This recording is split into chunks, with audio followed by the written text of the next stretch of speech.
Ekitabo ky'okutandika eshura ya 47. Yozefu okutondera Farawo ishe. Yozefu yaza owa Farawo yamugira ati: "Tata na bene tata n'amasyo gaba g'entaama n'ag'ente n'ebi batungire byona barugire omu nsi ya Kanani hati bari omu kyanga kya Gosheni."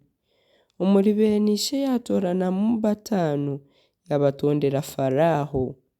Farawo yababuuza ati: "Mukora murimo ki?"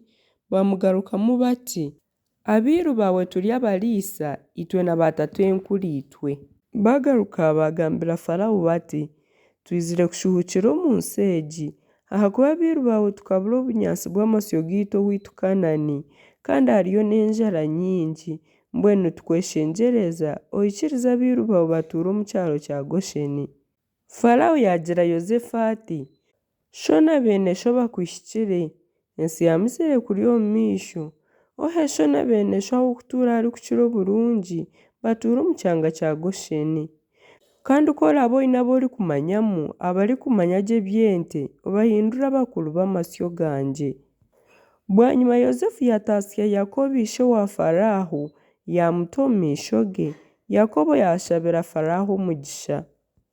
Farawo yabuuza Yakobo ati: "Mbwenu oine emyaka engahi?" Yakobo yamugarukamu ati: "Ebiro by'emyaka ei mazire ningyenda nibihika emyaka 130. Ebiro by'egyo myaka y'amagara gangye ni bikye kandi ni bibi, terikwingana n'ebi batatenkuru bamazire omu kugyenda kwabo." Yakobo ku yaherize kushabira Farawo omugisha yashohora yaruga omu maisho ge. Yozefu yaha ishe na bene ishe aho kuzingura omu nsi ya Misiri omu kyaro kya Ramasesi ahari kukira oburungi okuba obutaka bwabo nk'oku Farawo yaragiire.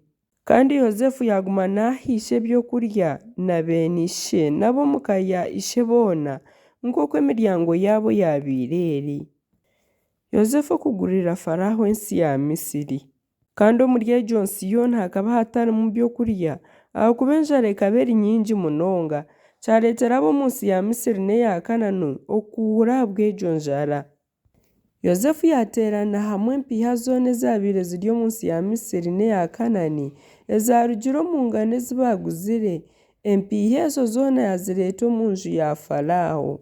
Empiha ku zahweriire kimwe omu nsi ya Misiri n'eya Kanani, Abanyamisiri boona bayeturira Yozefu bagira bati: "Tuhe ebyokurya, mbwenu tukuguha omu maisho ahabw'okubura empiha." Yozefu yagira ati: "Empiha ku ziraba zihwire, mureete amatungo ganyu mbaguze ebyokurya." Batyo bareetera Yozefu amatungo gaabo yabaguza ebyokurya. Bamuha embaraasi n'entaama n'ente n'endogoya. Omuri ogwo mwaka gwona yabaha ebyokurya nibabishakisa amatungo gaabo. Omwaka ogwo ku gwahwire bamugarukaho omugundi ogwakurasireho bamugira bati: "Titurikubaasa kushereka mukama witu ku empiha ziitu zihweriire kimwe kandi n'amatungo gaitu ku gabaire age. Tihaine kisigiireho omu maisho ga mukama witu kureka emibiri yitu n'ebibanja byaitu. Mbwenu tukuguha omu maisho n'ebibanja byaitu, otugure n'ebibanja byaitu otuhe ebyokurya, haza itwe turi abo abahuuku ba Farawo n'ebibanja byaitu. Otuhe embibo tukire tutafa, ensi ereke kuhinduka amatongo." Atyo Yozefu yagurira Farawo ensi yoona eya Misiri ahakuba Omunyamisiri weena akatunda omusiri gwe ahabw'okuba enjara ekabateera munonga. Ensi yoona yaba eya Farawo. Abantu boona yabagira abahuuku okuruga aha rubaju rumwe rwa Misiri okuhika aha rundi. Konka ebibanja by'abanyamurwa nibyo ataraguzire ahabw'okuba abanyamurwa bakaba baine omugabo gwabo ogu bahiirwe Farawo kandi nigwo babaire baryaho, nikyo bataratundiire bibanja byabo.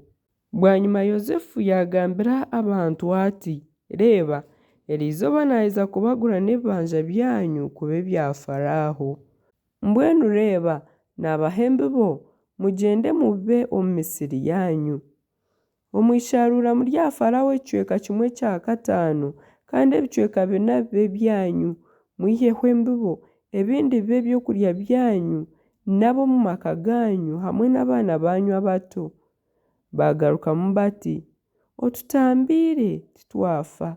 Mukama witu na mbwenu tugirire embabazi nitwija kuguma turi abahuuku ba Faraho.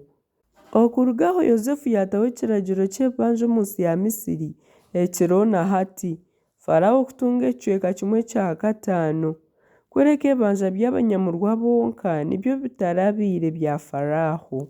Yakobo kurahiza Yozefu.